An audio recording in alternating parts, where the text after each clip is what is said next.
Capítulo 11, amar o próximo como a si mesmo. Item 3 e 4, que nos fala sobre o maior mandamento: fazer aos outros o que desejamos que os outros nos façam. O capítulo 11 é amar o próximo como a si mesmo, ok?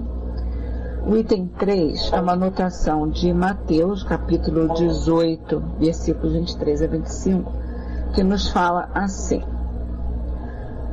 o reino dos céus é comparado a um rei que quis fazer as contas com seus servos, e tendo começado a fazê-lo, foi-lhe apresentado um que lhe devia 10.000 talentos. Mas como ele não tinha meios de lhe pagar, mandou o seu senhor que fossem vendidos, ele, sua mulher, seus filhos e tudo que ele tinha, para salvar sua dívida. O servo, porém, lançando-se aos pés do Senhor, lhe suplicava: Senhor, tenha um pouco de paciência e eu lhe pagarei tudo. Então, o Senhor, compadecido do seu servo, deixou-o ir e perdoou-lhe a dívida. Mas esse servo, mal acabara de sair, encontrou um dos seus companheiros que lhe devia 100 moedas, e agarrando-o pelo pescoço, o sufocava, dizendo: paga-me o que tu me deves. E seu companheiro, lançando-lhe aos pés, lhe suplicava, dizendo: tenha um pouco de paciência e eu te pagarei tudo. Mas ele não quis escutá-lo. Retirou-se e fez com que o prendessem até que o pagasse o que lhe devia. Os outros servidores, seus companheiros, vendo o que se passava, ficaram extremamente aflitos e foram comunicar ao seu senhor tudo o que tinha acontecido. Então o senhor, chamando o servo à sua presença, lhe diz: servo mau, eu te perdoei tudo o que me devias, porque me imploraste. Portanto, tu também devias ter piedade do teu companheiro, como eu tive de ti. O senhor, cheio de cólera, entregou-o aos algozes até que pagasse tudo quanto lhe devia. É assim que meu Pai, que está nos céus, vos tratará, se cada um de vós não perdoar do fundo do coração as faltas que seu irmão houver cometido contra vós. E um comentário de Kardec a esse item diz assim: amar o próximo como a si mesmo, fazer aos outros o que desejamos que os outros façam por nós, é a expressão mais completa da caridade, pois resume todos os deveres para com o próximo. Não pode haver guia mais seguro a esse respeito do que tomar como medida do que se deve fazer aos outros o mesmo que desejamos para nós. Com que direito exigirá um bom procedimento dos nossos semelhantes, se não temos para com eles a indulgência, a benevolência e o devotamento? A prática desses ensinamentos conduz à destruição do egoísmo. Quando os homens os usarem como regra de comportamento e como base das suas instituições, compreenderão a verdadeira fraternidade e farão reinar entre eles a paz e a justiça. Não haverá mais ordem de divergências de opiniões, mas união, concórdia e benevolência mútua. Lindíssima essa página, né? Linda, linda, linda, linda. A gente escuta isso com tanta frequência, mas às vezes é tão difícil da gente aplicar, né? No nosso dia a dia, na nossa vida. Mas a gente vai tentando e a gente vai gradativamente aprendendo como se faz, não é? Bom, vamos então fazer a nossa prece para que nós possamos pensar e refletir sobre Leon Denis nessa noite. Jesus querido, Pai de infinita misericórdia, aqui nos encontramos mais uma vez, Mestre querido, em Teu nome, em torno de Ti, do Teu Evangelho, para refletirmos mais, estudarmos mais o pensamento de Leon Denis, os textos de Leon Denis, todo o seu trabalho de divulgação da doutrina espírita.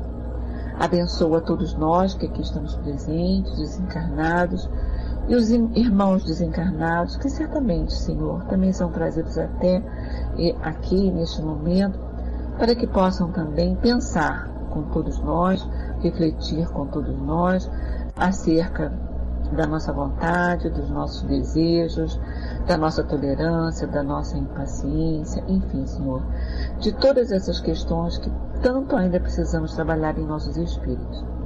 Que seja em teu nome, amigo querido, que seja em nome de Kai Rebachu, teu patrono deste trabalho, mas acima de tudo, em nome de Deus, que possamos iniciar o nosso trabalho da noite de hoje. Que seja assim agora e sempre, graças a Deus. Bem, gente, vamos lá. A gente vai começar aqui na página, aqui no meu livro, que é velhinho, 314, num parágrafo que diz assim, né? Na ordem física, por exemplo, ele vem falando da vontade, né? E da semana passada ele vem falando sobre a vontade, sobre a possibilidade, as possibilidades que nós temos dentro de cada um de nós de exercer essa ação para que as coisas mudem dentro de nós e consequentemente fora de nós também, né?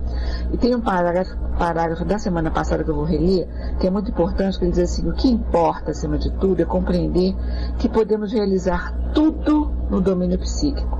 Nenhuma força fica estéril quando se exerce de maneira constante, em vista de alcançar um desígnio conforme ao direito e à justiça. Ou seja, se a gente coloca, né, se a gente realmente dá vida a essa força motriz, se a gente compreende a ação da vontade nas nossas existências, e quantas coisas não podemos mudar, não podemos alterar em função dessa força, e que está lá dentro da gente, assim, parada, morna, porque a gente não acredita nela de verdade, né? A gente não coloca ela para agir dentro das nossas conquistas espirituais, das nossas mudanças, das mudanças que precisamos realizar em nossos espíritos, com vistas àquela atingir aquela perfeição moral que tanto queremos, né? Eu agora, minutos antes da gente entrar aqui e de abrir o Pau Talk mesmo, né? Eu estava vendo um programa na televisão que um médico, um chinês, ele é acupunturista, ele estava dando entrevista e ele estava falando justamente disso. Ele estava explicando como acontece a acupuntura, quais são, como funciona, né? Da entrada da agulha até um estímulo a um determinado ponto, que é estimulado, aquele estímulo chega ao cérebro, ao encéfalo, ao sistema nervoso, e vai equilibrando essas energias. Então ele vinha explicando, ele estava com o boneco do corpo humano, explicando os pontos da acupuntura, mas falando justamente isso, né?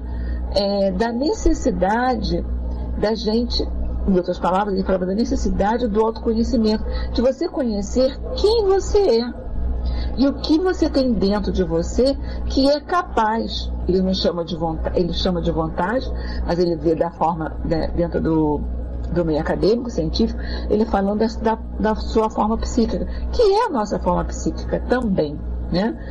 É uma força psíquica que nós temos, né? Então ele falando dessa força psíquica que nós possuímos e que nós precisamos trabalhar, conhecer, trabalhar, vislumbrando a harmonia de um corpo físico, né? Vislumbrando a harmonia desse corpo físico que se encontra em desequilíbrio energético. E a acupuntura se propõe justamente a isso, né? A criar esse campo equilibrado do nosso organismo, eliminando assim determinadas patologias, determinados sintomas que nós temos que são melhorados. Ele está falando basicamente isso, é a vontade, né? É da vontade que existe dentro de como nós formamos a nossa casa mental, as nossas vibrações mentais, como nós formamos isso tudo, como é que nós conduzimos isso tudo para esse progresso que nós tanto queremos, para essa felicidade que tanto queremos, para esse equilíbrio orgânico que tanto buscamos. Então ele vinha falando exatamente disso, quando ele fala na meditação, da possibilidade das pessoas meditarem, o que é a meditação, ele vinha falando justamente desses aspectos, da vontade, do pensamento, da paciência, da tolerância, né? De cultivar dentro de nós esses aspectos que vão ajudar no equilíbrio desse corpo físico. E aí Denis coloca assim pra gente, da ordem física, por exemplo, não se destroem os infusórios, os infinitamente pequenos, que vivem e se multiplicam em nós, mas que ganham forças para melhor lhe resistir. Da mesma forma, nem sempre é possível, na ordem moral, afastar as vicissitudes da sorte, mas se pode adquirir força bastante para suportá-las com alegria, sobrepujá-las com esforço mental, dominá-las por tal forma que percam todo o aspecto ameaçador, para se transformarem em auxiliares do nosso progresso e do nosso bem. O que é isso? É o conhecimento, né? É o conhece-te a ti mesmo. Quando ele coloca nesse pedacinho final, como ele coloca aqui, da mesma forma que nem sempre é possível, na ordem moral, afastar as vicissitudes da sorte. Mas se pode adquirir força bastante para suportá-las com alegria, né? Tem uma frase, eu esqueci de quem é o pensador, não sei se é de um pensador, mas que eu não sei onde eu li, volta e meia a gente vê em e-mails, em posts, uma série de coisas que diz assim, como é que é, quando eu esqueci? Ele fala alguma coisa, a doença é inevitável. Não é doença não que ele usa, é um outro termo. Mas são coisas assim, a doença é inevitável, a dor é inevitável, é a dor é inevitável, mas o sofrimento é opcional. Eu posso passar pela dor e não sofrer por causa dessa dor. É o que ele coloca aqui. Eu não tenho como afastar, na ordem moral, eu não tenho como afastar as vicissitudes da minha vida, daquilo que o meu espírito precisa com vistas ao seu aprimoramento, com vistas à sua evolução. Eu não tenho como afastar, eu não posso afastar. Né? Eu não posso afastar os meus problemas orgânicos, eu não posso afastar os meus problemas físicos, aqueles pelos quais eu teria que atravessar. Mas eu posso amenizar, como dizer assim, eu posso adquirir uma força bastante para suportá-los com alegria e sobrepujá-las com esforço mental, dominá-las de tal forma que percam todo o aspecto ameaçador para se transformar em auxiliares do nosso progresso e do nosso bem. Então eu posso enfrentar essa minha dificuldade com fé. Eu posso enfrentar essa minha dificuldade com a certeza de que eu não estou sozinha nessa história todinha. Eu não estou abandonada. Eu tenho que criar isso lá dentro de mim. Eu tenho que buscar isso de lá dentro de mim. Eu tenho que pegar lá as minhas forças internas, que às vezes a gente desconhece, a gente não sabe que as tem, né? Quando se apresenta o momento da dificuldade, a gente sabe que elas aparecem, então nós tiramos de lá dentro de nós. Então é a opção que eu tenho, né? Um texto algum tempo atrás que percorreu a internet que dizia assim, eu tenho duas escolhas em cada dia. Eu tenho a escolha de ser feliz e a escolha de ser infeliz, né? Aí ele me colocando uma série de situações que podem ocorrer. Se o dia está com sol, eu tenho a possibilidade de ser feliz porque eu tenho o sol aquecendo, porque eu tenho o sol iluminando, porque eu tenho o sol clareando, ou eu posso ser infeliz achando que aquele sol está um horror, que está queimando a minha pele, que está prejudicando o meu organismo, né? Eu posso ser feliz num dia chuvoso, ou eu posso ser infeliz. Eu vou determinar isso. O meu olhar vai determinar a minha maneira de ser.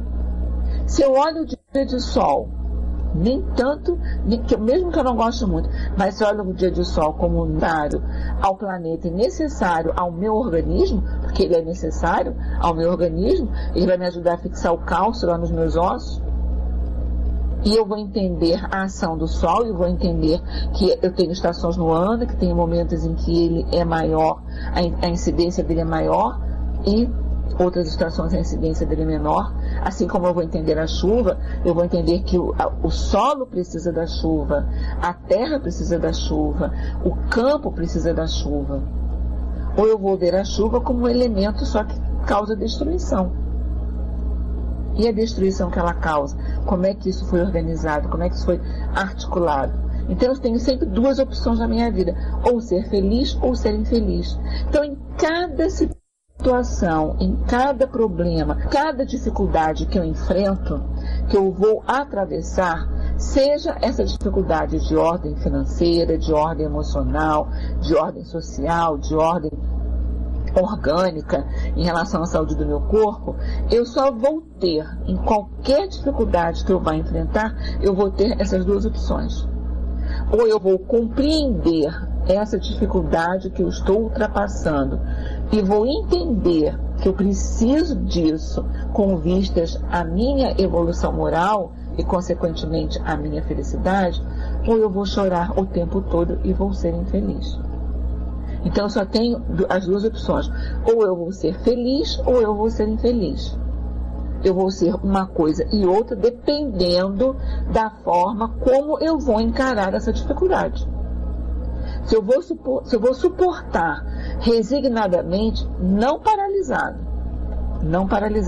não de uma forma acomodada, mas resignadamente, entendendo o porquê daquilo e compreendendo as razões pelas quais eu preciso daquela dificuldade, e vou superar, de uma forma mais fácil, ou eu vou me revoltar contra o quadro que eu esteja atravessando, me achar a mais infeliz das criaturas, achar que Deus esqueceu de mim, que Ele não está olhando por mim, que meu mentor espiritual também não está olhando por mim, e vou trazer para dentro de mim toda a inquietação resultante desse pensamento. Aí eu vou ser infeliz. Então eu vou ser infeliz. E a gente tem que fazer essa opção a gente precisa começar a fazer essas opções baseado na minha busca interna, na busca dessa potência que tem lá na minha alma, que é a vontade, que me coloca para frente, que não me deixa paralisar, que me faz acreditar que o melhor está por vir, que me faz acreditar que eu tenho essa potencialidade, muito mais do que qualquer outra pessoa na situação que eu estou vivenciando, para superar a situação que eu estou vivenciando. E aí, Denis continua assim para a gente. Em outra parte, havemos demonstrado, apoiando-nos em fatos recentes, o poder da alma sobre o corpo na sugestão e autossugestão. Limitar-nos-emos a lembrar outros exemplos ainda mais concludentes. Aí ele vem falando de dois casos. Louise Latour, a estigmatizada de Beauvoir de Rennes, cujo caso foi estudado por uma comissão da Academia de Medicina da Bélgica, fazia, meditando sobre a paixão do Cristo, correr à vontade o sangue dos seus pés, mãos e lado esquerdo. A hemorragia durava muitas horas. Pierre Janet observou casos análogos na Salpêtrière, não sei se é assim que se fala, em Paris. Uma estática apresentava estigmas nos pés quando lhes metiam um aparelho. Louis Vivet, em suas crises, a si mesmo dava a ordem de sangrar-se a horas determinadas e o fenômeno produzia-se com exatidão.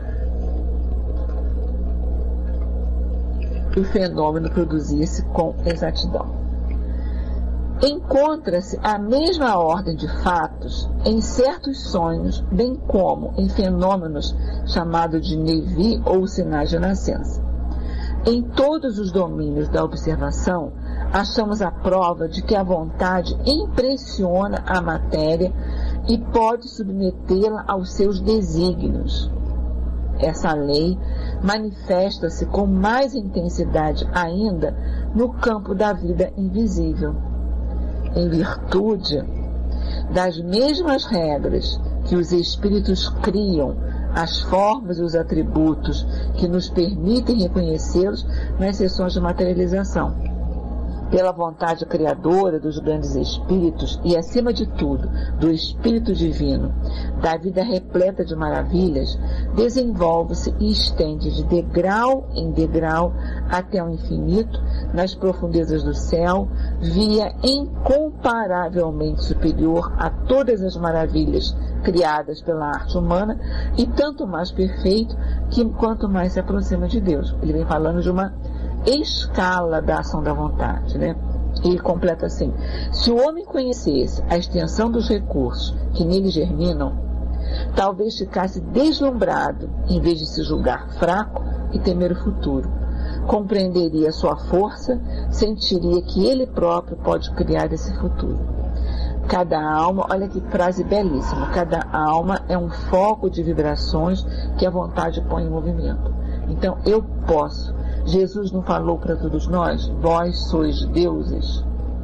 Ele não disse isso para todos nós? Ele não disse que nós teríamos a capacidade de curar? Nós temos essa capacidade. Nós não aplicamos à vontade o recurso necessário e não trabalhamos esse recurso da forma necessária para que ela se torne eficaz em cada um de nós.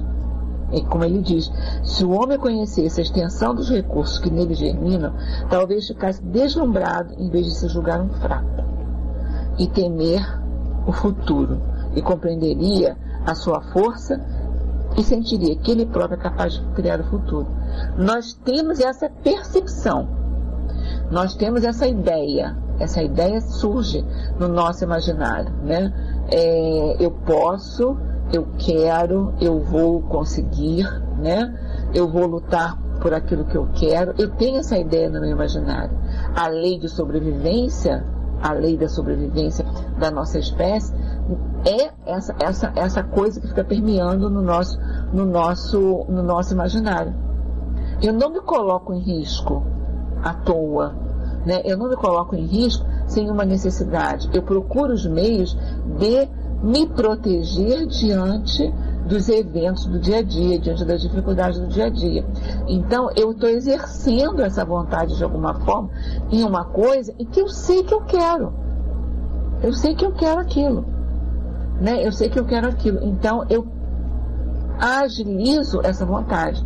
É que muitas vezes a gente não sabe o que a gente quer. E quando a gente sabe o que a gente quer, a gente, de preferência, quer que o outro resolva pela gente, quer que o outro faça pela gente, né? Eu só vou feliz, Mariazinha só será feliz se casar com Joãozinho, Joãozinho só será feliz se casar com a Joaninha, a Joaninha só será feliz se ela conseguir comprar alguma coisa, ou se ela conseguir algum objeto ou qualquer outra coisa na ordem material, vamos dizer assim, né? Então eu coloco sempre a minha felicidade de uma forma condicional. Eu só vou ser feliz se. E esse ser, a complementação desse ser, dessa oração, é riquíssima. Eu só vou ser feliz se eu casar com fulano, eu só vou ser feliz se eu me separar de Beltrano, eu só vou ser feliz se eu tiver isso, eu só vou ser feliz se eu tiver uma família que seja unida, eu só vou ser feliz se, e assim a gente vai colocando as nossas condições. Nós vivemos uma condicional, né? Eu estou condicionando a ação do outro na minha vida para que eu seja feliz. E a minha felicidade só vai depender de mim, de como eu vou encarar isso. Por que a minha felicidade depende de outra pessoa, ou depende de um status, ou depende de alguma coisa que eu possa fazer que me deixe feliz, que não seja eu mesmo atender a essa necessidade? Né? Por quê que a minha felicidade é condicional? Por que eu não encontro dentro de mim essa maneira de ser feliz? Por que eu não consigo encontrar dentro de mim essa maneira de atingir as coisas que eu quero? Porque eu quero de preferência que o outro faça. Porque se o outro fizer e não der certo, eu não sou culpada de nada. Se eu quero alguma coisa e eu delego isso para alguém, olha só, você vai ficar responsável por conseguir determinadas coisas que eu preciso e que são fundamentais para a minha vida, para a minha felicidade. E se o outro não faz, eu digo, mas ele não fez, ele não se esforçou, ele não buscou, ele não procurou. Posso ser feliz nessas condições? Como é que eu posso ser feliz com isso aqui? Não é verdade? Porque eu quero tirar do meu ombro, eu quero tirar do meu espírito a responsabilidade da minha ação. Sabe, eu quero tirar do meu espírito a responsabilidade da minha ação. É isso que eu não quero isso, né? Eu não quero ser responsável. Porque se eu não sou responsável, a culpa não cai sobre mim. Eu vou sempre me esconder no desculpismo. Olha só, fulano não conseguiu fazer dessa forma, então, para mim não deu certo por isso. E o meu papel nisso aí? Como é que fica? Como é que fica a minha responsabilidade naquilo que eu tanto quero? Eu quero de verdade? É tão importante assim para mim que eu delego para outro fazer aquilo e não eu vou correr atrás daquilo que eu estou buscando? Sabe? O que é isso? De que forma é isso? Sabe? Não é como a gente faz. Não é como a gente faz. Olha só, fulano não fez da maneira que eu queria, então eu não sou feliz. Eu não estou contente. Eu estou livrando a minha responsabilidade. Então eu não estou agilizando, não estou trabalhando no meu espírito essa potência da minha alma, que é a vontade. Eu estou deixando que o outro faça. Né? Eu fico acomodada, eu fico lá acomodada no meu canto, né? Deitada na minha rede, na sombra, e o outro, que se quiser, que vá lutar pela vida. Eu quero, e a gente colocando bens materiais, eu quero um determinado bem material, mas eu não vou trabalhar para isso, eu estou cansado. Quem quiser que trabalhe e me dê aquilo. E se eu não tenho aquilo, não tenho aquilo, né? Não consegui isso. Por quê? Ninguém fez por onde, mas eu também não fiz por onde. E no aspecto moral também é assim. Tudo que a gente encontra uma referência no meio material, no mundo material, nós vamos encontrar também no aspecto moral. Porque o nosso aspecto moral é que nos leva às ações do mundo material. A minha maneira de ser, a minha maneira de pensar, a minha maneira de agir é que vai comandar as minhas ações no mundo material, no mundo das relações, no mundo material, e consequentemente eu vou ter uma resposta para aquilo. É verdade? Eu posso ter o direito, como Paulo disse pra gente, tudo me é lícito, mas nem tudo me convém. Eu posso ter o direito de não querer olhar para aquilo, de não querer trabalhar determinados aspectos da minha personalidade. Eu tenho o direito de não querer trabalhar, mas eu não posso reclamar das consequências que virão em função de eu não ter trabalhado determinados aspectos da minha personalidade. Se eu não consigo me ver impaciente, intolerante, egoísta ou uma pessoa vaidosa de determinadas ações, se eu não consigo me ver, então eu não posso reclamar se as coisas não acontecem do jeito que eu queria. Eu não sou vaidosa. Se eu arranjo sempre uma desculpa para apontar o erro do outro e não olho o meu erro, eu não vou conseguir agir de uma maneira diferente, porque eu não consigo me olhar de frente a frente. Então, a maneira como eu semeio os meus dias, eu receberei essa semeadura. Eu receberei essa recompensa, não. Essa consequência, né? A consequência desses meus atos. Repetindo esse pedaço, cada alma é um foco de vibrações que a vontade põe em movimento. E ele continua, uma sociedade é um agrupamento de vontades, que quando estão unidas, concentradas no mesmo fito, constituem centro de forças irresistíveis. As humanidades são focos mais poderosos ainda, que vibram através da imensidade. Olha a nossa responsabilidade. Eu reclamo de tudo. Eu reclamo do governo federal, eu reclamo do governo estadual, eu reclamo do governo municipal, eu reclamo se fulano que ocupa um cargo dentro do quadro da política do meu país, da minha cidade, do meu estado, não age de uma forma adequada, eu reclamo que o outro também não faz, eu reclamo que o outro não faz. Tá? Eles não fazem, a gente já viu que eles não fazem. E o que eu faço para modificar esse quadro? O que eu faço? Qual é a minha cota de contribuição para modificar esse quadro?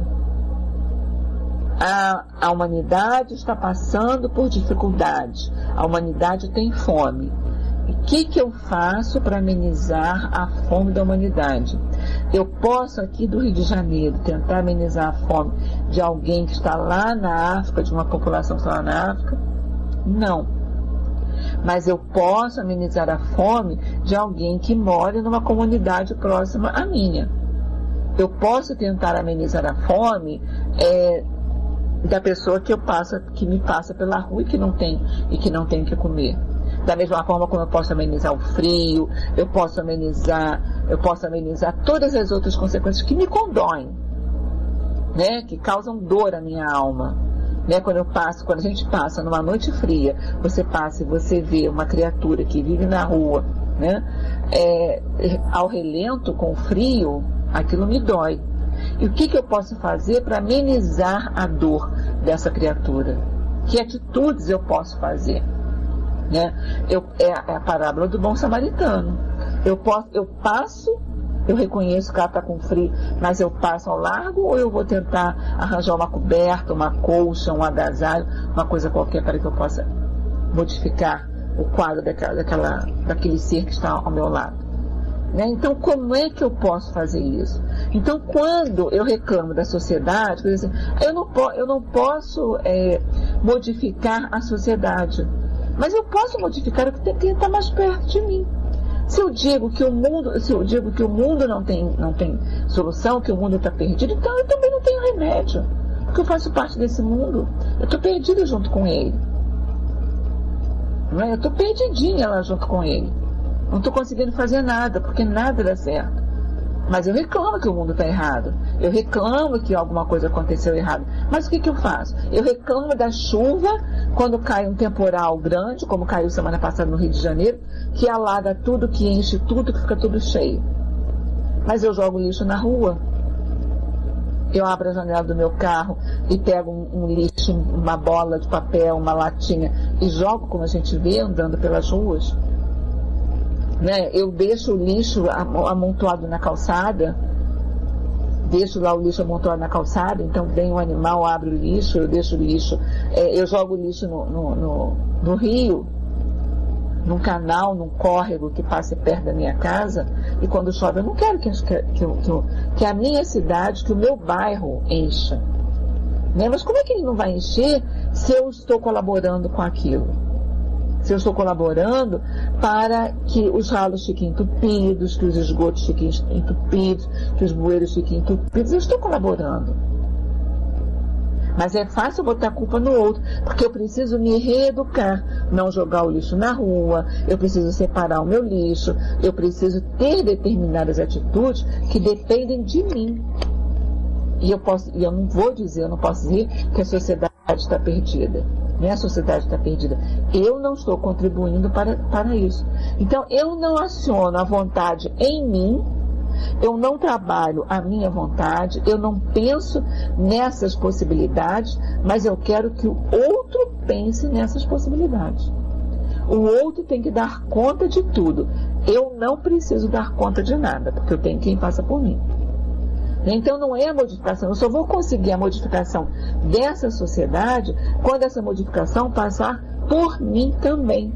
Então tem que passar por mim, eu tenho que me conhecer, eu preciso saber daquilo que eu sou capaz de fazer para a melhoria da sociedade em que eu vivo. E se cada um for se modificando gradativamente, se cada pessoa for alterando a sua maneira de agir em relação ao outro, essa sociedade, com certeza, será mais justa, será mais fraterna, será a sociedade que nós queremos para todos nós. E quando o Denis coloca aqui para a gente, uma sociedade é um agrupamento de vontades. Ela é um agrupamento de vontades, que quando estão unidas, concentradas no mesmo fio, constituem centro de forças irresistíveis. E a gente vê isso. Se uma cidade passa por uma determinada calamidade, uma determinada catástrofe, você vê as pessoas se unirem para atender aquela comunidade. É a ação da vontade de cada um que está ali se unindo à vontade dos outros para constituir um bem maior, de levar um certo alento às pessoas que estão passando por uma dificuldade maior. Se a gente conseguisse fazer isso em todas as circunstâncias, né, em todas as circunstâncias, como não seria essa nossa sociedade, como não seria esse nosso planeta. O nosso planeta está passando por modificações, nós sabemos disso. Ele está passando de um planeta de provas e expiações para um planeta de regeneração. E essa modificação desse planeta vai passar também pela moral desses espíritos. Porque num planeta mais evoluído, a gente encontra espíritos que sejam egoístas, que pensem mais neles, que só ajam de forma às suas vontades e não no desejo do próximo. Então, essa modificação do planeta, essa transformação do planeta, a transformação que nós tanto buscamos, está passando por essa alteração, né, por essa evolução das nossas qualidades morais também. Então, não é só uma questão pessoal, é uma questão da sociedade, é uma questão planetária. Nós estamos contribuindo para isso tudo. Ok, gente? Tá tudo ok? Eu não cumprimentei o Rafa, não cumprimentei a Pleiadine nem a Jandira. Boa noite a vocês. Ok? Bom, a Idemir continua assim pra gente. Pela educação e exercício da vontade, certos povos chegam a resultados que parecem prodígios. E a gente analisa a capacidade de um povo e analisa a nossa capacidade. A gente admira a educação de um povo, mas não age da mesma forma na nossa sociedade. Ele diz, continua assim: a energia mental, o vigor de espírito dos japoneses, seu desprezo pela dor, sua impassibilidade diante da morte, causaram pasmo aos ocidentais, que foram para eles uma espécie de revelação. O japonês habitua-se desde a infância a dominar suas impressões, a nada deixar trair os seus desgostos, a nada deixar trair dos desgostos, das decepções, dos sentimentos, porque passa a ficar impenetrável, a não se queixar nunca, a nunca se encolerizar, a receber sempre com boa cara os reveses. A cultura oriental é uma cultura mais voltada, né, para a alma, uma cultura mais voltada para o espírito, uma cultura mais voltada para esses valores do espírito, que para a gente é uma surpresa, muitas vezes é uma surpresa, né? E ele continua assim para a gente. Tal educação retempera os ânimos e assegura a vitória em todos os terrenos. Na grande tragédia da existência e da história, o heroísmo representa o papel principal e é a vontade que os faz heróis, que faz os heróis. Este estado de espírito não é privativo dos japoneses. Os hindus chegam também, com o emprego do que eles chamam de Hatha Yoga, ou exercício da vontade, a suprimir em si o sentimento da dor física. Este estado de espírito, numa conferência feita no Instituto Psicológico de Paris, em que Les Annales da Ciência Psicológica, né, de novembro de 1906, reproduziram Anne Besant, cita vários casos notáveis devidos a essas práticas persistentes. A gente acha fantástico, mas a gente não consegue fazer dessa forma, né? Não é fácil, a gente vai dizer que é fácil, não é fácil. É fácil a gente controlar a dor física? É fácil a gente controlar a dor física? Não, não é fácil. É fácil controlar a dor de um dente, a dor do ouvido, a dor de uma garganta, ou a dor de um corpo, qualquer parte do nosso, né? Tem dores que são assim alucinantes, né? Dores são alucinantes, né? A gente morde dente, morde lado, morde dedo, né? Morde, bota pano entre os dentes e morde. Não é fácil, a gente sabe que não é fácil. Ninguém está dizendo que tem que fazer isso, que é tão fácil. Bobagem, isso é mamão com açúcar, a gente tira isso de letra. Não, a gente não tira. A gente não tira. Mas a gente pode amenizar. Para dor física, a gente tem lá os remédios, não tem? Tem os analgésicos, tem os anestésicos, tem uma série de coisas. E a gente pode ir treinando gradativamente a trabalhar essas outras dores que existem dentro de nós, da impaciência, da intolerância, do egoísmo, da vaidade, né? Da usura. A gente tá trabalhando essas dores dentro da gente também. Não é fácil trabalhar isso. Eles têm uma sociedade, eles têm um histórico, né? A cultura oriental tem um histórico de trabalhar justamente esse aspecto, que nós ocidentais não temos. Se nós tivéssemos, seria melhor, não estaríamos aqui, estaríamos por lá. Não é verdade? Aí ele continua assim pra gente. Um hindu possuirá bastante poder de vontade para conservar um braço erguido até se atrofiar. Olha só. Outro deitar-se-á numa cama eriçada de pontas de ferro sem sentir nenhuma dor. A gente não vê o faquir deitado lá numa cama de ferro? É o quê? É um controle da mente que ele tem. Ele está controlando a sua mente de modo que ele está deitado naquela cama de ferro. Eu não estou sentindo dor nenhuma. Né? Não estou sentindo absolutamente nada. Né? Absolutamente nada. Mas eu estou com aquela ação física ali. Encontra-se mesmo esse poder em pessoas que não praticaram a Hatha Yoga. A conferencista cita um caso de seus amigos que, tendo ido à caça do tigre e tendo recebido, por causa da imperícia de um caçador, uma bala na coxa, recusou submeter-se à ação do cloroformo para a extração do projétil, afirmando ao cirurgião que teria suficiente domínio sobre si mesmo para ficar imóvel e impassível durante a operação. Esta efetuou-se. O ferido tinha plena consciência de si mesmo e não fez um só movimento. Ufa! Né? A gente tem essa capacidade de controlar essa dor? Eu não tenho nenhuma. Entende? Eu não tenho paciência com a dor física. Não tenho nenhuma paciência com a dor física. Reconheço isso. A gente tem essa condição? Não. Isso é um trabalho mental, é um trabalho que ele vai fazendo, que a pessoa vai fazendo, acionando essas forças que Leon Denis fala, e vai mostrar todas as outras aqui no decorrer desse livro, agora dessa parte do livro, e gradativamente você vai se habituando àquilo. Como algumas coisas nós já conseguimos superar, sabe? Algumas coisas já conseguimos superar.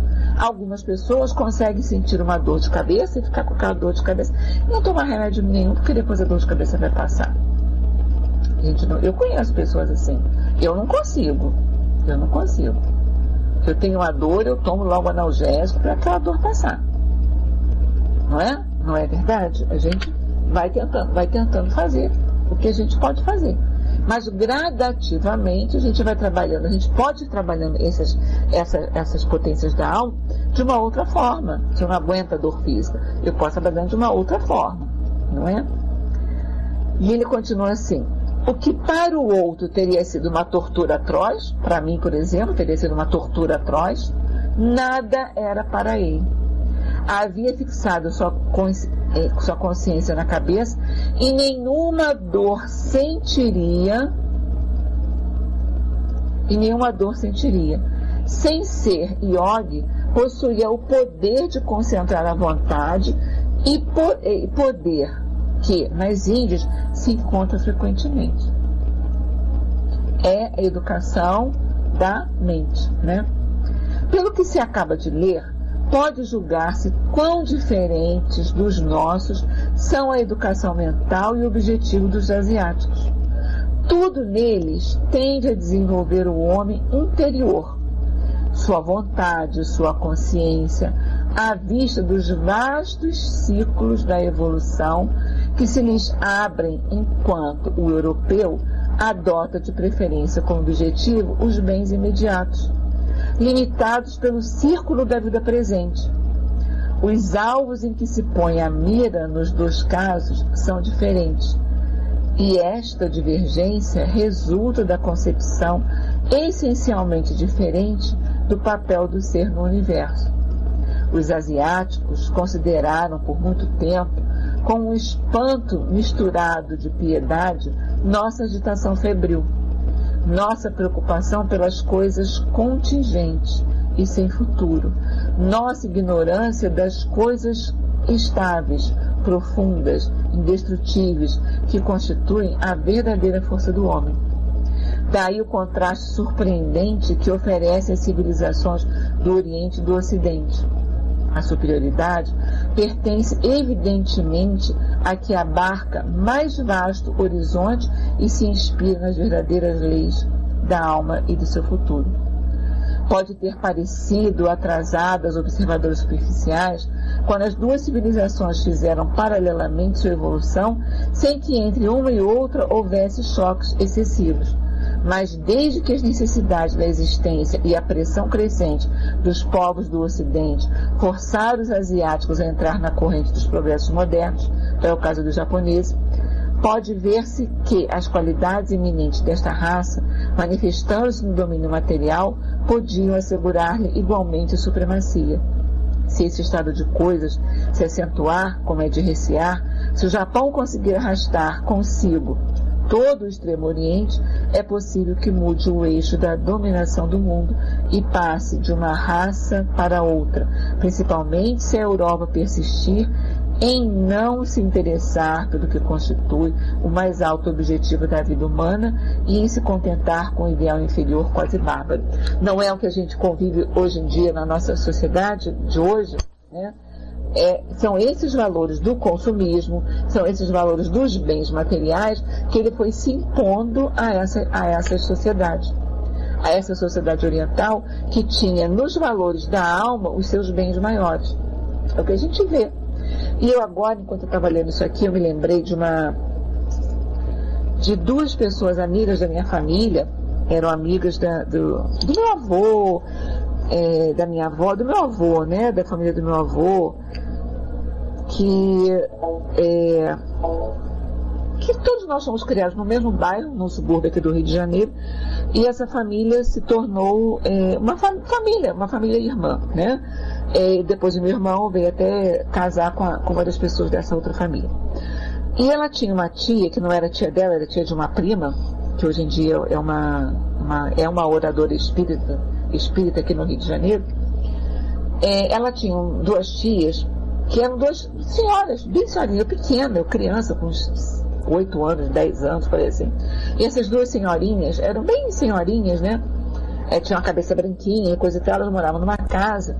Elas eram espíritas, eu não sabia. Quer dizer, depois de muitos anos eu fui saber que elas eram espíritas, né? Eu não sabia. E eu era católica, vim de uma família católica, mas em função desses laços familiares que se tornaram comuns entre nós, né? De vez em quando eu estava, né? Claro que as pessoas ainda visitavam uma outra, né?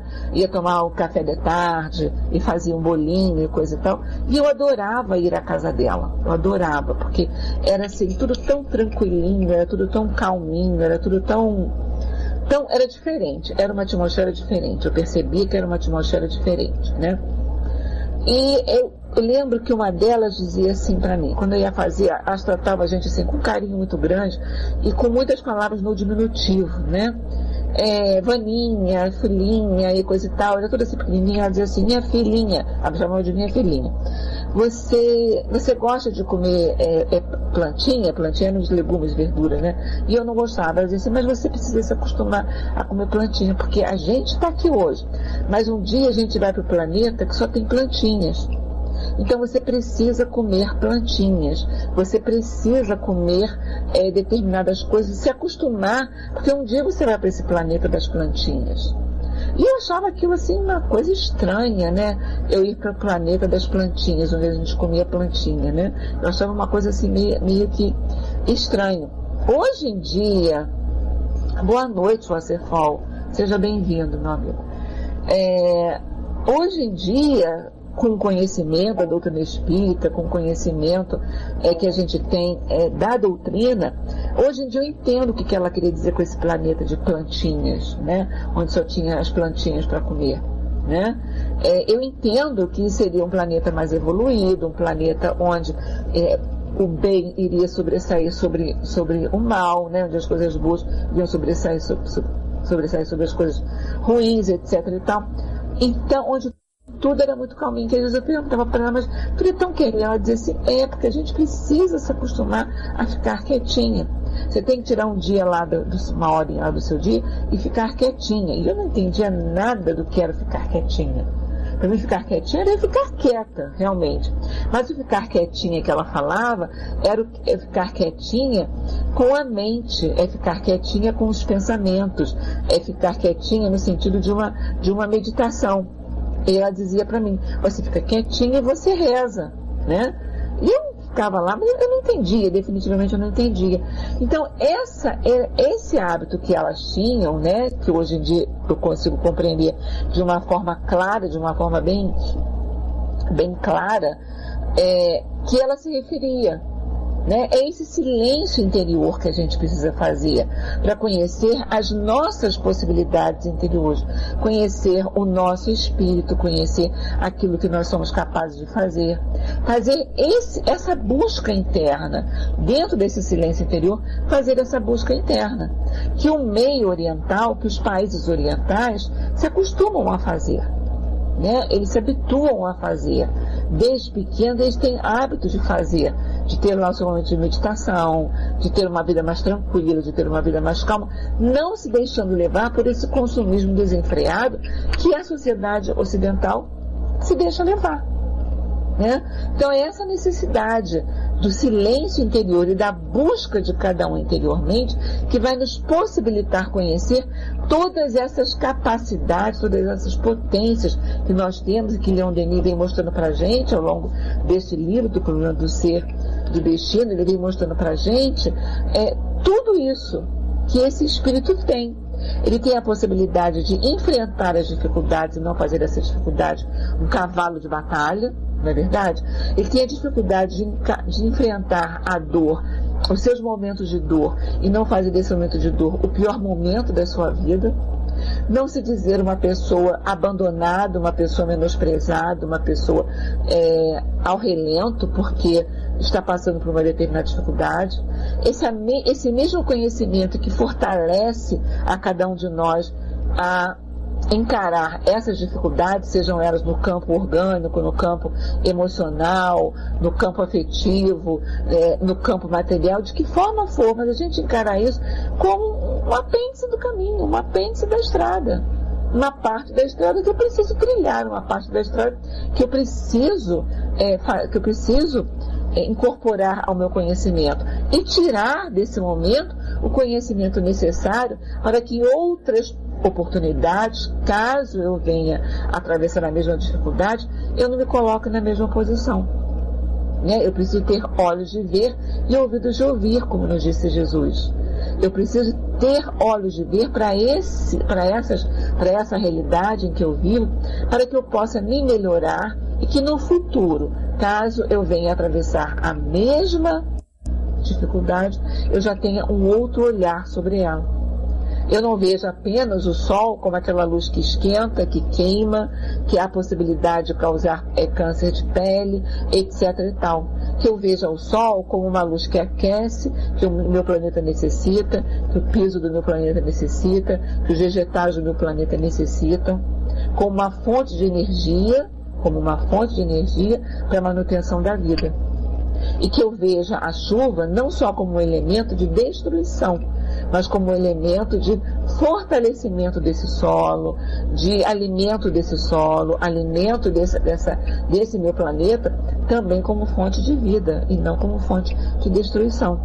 Então a maneira pela qual eu olho a vida, os meus olhos vão enxergar a vida e eu vou sentir em mim, na minha alma, as consequências desse meu olhar.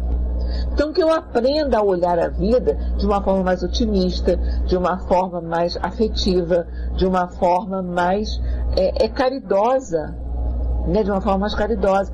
Principalmente que eu aprenda com os valores que o Cristo me deixou, com aquilo que o Cristo me disse. Ama teu Deus acima de todas as coisas e ao próximo como a ti mesmo. Dessa maneira é que eu preciso aprender a olhar a vida. Agora, eu só vou conseguir olhar a vida dessa forma se eu acreditar que dentro de mim, lá dentro de mim, eu tenho todos os recursos que vão me permitir, que vão me possibilitar ter um outro olhar sobre a vida. Não aquele olhar ameaçador, o olhar de medo, o olhar de decepção, né? Tudo isso pode acontecer, as ameaças podem surgir, o medo pode nascer, as decepções podem se desfilar na nossa frente, mas precisamos olhar a vida sempre com os olhos do otimismo e não com os olhos do pessimismo. Entendendo que a dificuldade que eu estou passando é porque eu preciso aprender, Deus quer que eu aprenda, está necessitando que eu aprenda, está necessitando não, né? Nós que estamos necessitados de aprender, não Deus, né? Mas Ele está me mostrando a possibilidade de aprender, está dizendo para mim, olha só, está aqui o teu momento agora, olha com calma, analisa com calma, veja o que você precisa de tirar de lição daqui. Então que eu possa olhar isso dessa forma, para que eu possa ir caminhando e que eu não me desestruture, que eu não me desespere diante de um quadro que eu tenho, diante de qualquer situação que venha acontecer na minha vida.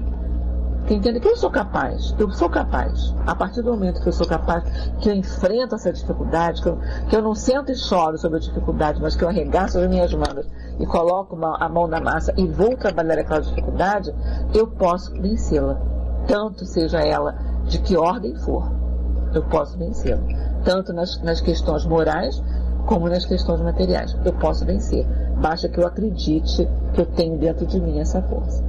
Ok, gente? Mano, a gente vai ficar por aqui, que parou nesse parágrafo aqui, né? Começa na página 18 e a gente vai agradecer mais uma vez a presença da Amanda, da Amélia, do Francis, da Pleiadiana, Jandira, Rafa, Wasserfall, Bruno Costa, Sampaco, Rita de Cássia. Muito obrigada pela presença de vocês. Um beijo grande em cada coração e que a gente aprenda sempre isso, né? Existe dentro de mim a possibilidade de enfrentar a dificuldade. Eu fui criada para ser feliz. Então existe dentro de mim a possibilidade de encarar os meus desafios, né? Que Deus abençoe a todos nós, que Deus ajude a todos nós e que nós possamos estar aqui na próxima quinta-feira em paz, com vontade, acionando aquela nossa vontade, não a vontade morninha, mas aquela vontade, sabe, bonita, aquela vontade de estarmos aqui juntos, pensando um pouquinho mais sobre mim. Alguém deseja fazer a prece? Amélia, Francis, deseja fazer a prece? Se deseja, levanta a mãozinha que a gente passa, senão a gente faz. Pois é, Sampaco. 6h15 a gente começa, toda quinta-feira às 6h15. Bota aí na sua agendinha, bota no seu despertador. Quinta-feira, 6h15. A gente está aqui de 6h15 às 7h15. Nós estamos aqui estudando os livros de Leon Denis. Do momento é isso, o problema do ser, do destino. Da dor, agora, na edição mais nova, é o problema do ser e do destino. Ok? Foi traduzido do original francês, não tem o da dor, é só do destino. Ok? Bom, então vamos lá fazer a nossa prece, rogar a Deus. Não, maninha, nada para o relatório, minha querida. Rogar a Deus que nos ajude, nos fortaleça e possamos fortalecer essa vontade em nossos corações. Jesus querido, Jesus amado, mais uma vez te agradecemos, Mestre, pela possibilidade de estudar, pela possibilidade de ler, de refletir sobre o pensamento de Leon Denis acerca da doutrina espírita. Ajuda-nos, Mestre, a cultivar essa força no interior de todos nós, a força da vontade, a disciplina do pensamento, os nossos pensamentos, para que possamos direcionar, Senhor, todas essas nossas potências em direção ao belo, em direção ao bom, em direção ao bem. Abençoa todos nós que aqui estivemos presentes, os amigos encarnados, os companheiros desencarnados. Abençoa esta sala virtual que nos recebe, que nos acolhe, para que possamos estudar. Abençoa, Senhor, a este trabalho de divulgação doutrinária pela internet, que nos possibilita, mestre amigo, levar a todas as partes desse planeta a tua doutrina e o teu evangelho.